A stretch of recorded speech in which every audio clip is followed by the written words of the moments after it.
Face oils are a thing right now. You can't turn a corner at a beauty store without seeing a face oil. I have been a big advocate for face oils for probably like 4 or 5 years now. I've talked about them in several blog posts, but I think they can be really terrifying if you're somebody who has acne-prone or already oily skin. The key is finding the right oil for your skin. Some oils are gonna be lighter. Some oils are gonna be heavier. Some are gonna be good for extra dry skin. Some are gonna be good for acne-prone skin. Some are gonna be good for days. Some are gonna be good for nights. Some are gonna be good under makeup. Some are gonna be good without makeup. There's a wide variety of oils. I'm not gonna get into all of those today. I just wanna talk about the main lies and myths that are out there when it comes to oils.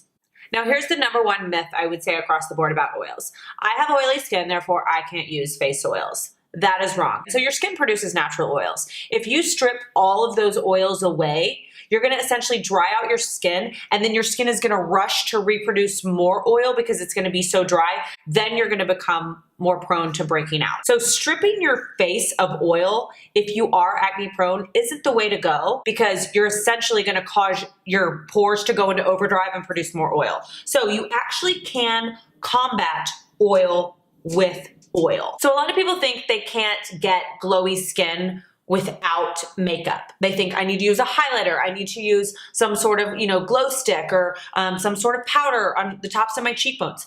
That's such a lie. The best way to get glowy skin is to find a great oil that soaks into the skin. One of my favorites for under makeup would be the Colleen Rothschild Face Oil No. 9. I've used this for years, and it's honestly this and then sunscreen and then my makeup. It soaks into the skin perfectly. You can do 1 pump for all of your face. I do 2 because I'm a little over aggressive. So I do 2 pumps for my face and neck, and I just work it in, really massage it into your skin. Now, another thing to know is there are some oils that do other things besides just make your skin look dewy. For example, the Sunday Riley, the Luna Sleeping Night Oil. It fights against redness and wrinkles while you sleep. So this would be what you would want to layer onto your skin underneath your night cream. So kind of don't look at it as an oil, but look at it more as a serum that's in an oil form.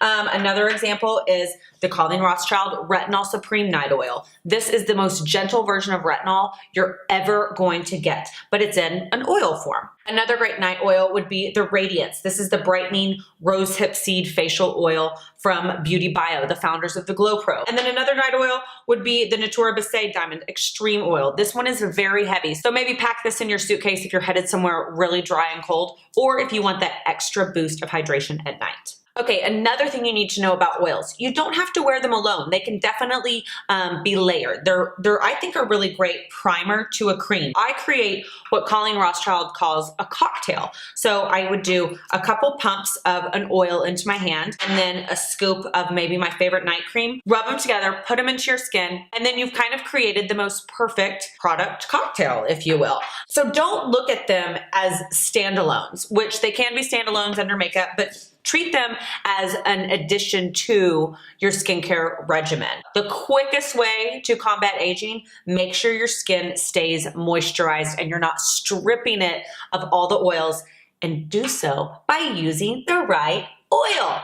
If you're somebody who loves rose, Pixi has just come out with their rose blend oil, which is, out of these, I'd say the least expensive. I did pick this up at Target, and I think it was like 12 bucks. So if you're wanting to maybe test oils before diving into it, that might be a way to go. I was nervous about oils at first, but now they've completely changed the texture and the appearance of my skin. So if you're somebody who was intimidated about oils, I really don't want you to be. I want you to send me any additional questions you have. Direct message me at Currently, or you can leave a comment in the bottom of this video or comment on any of my Instagram posts. If you want to see more skincare videos like this, where I teach you about things I love and kind of know a little bit about, be sure to head to Currently.com for even more skincare information, beauty information, fashion information, travel information. It's all there.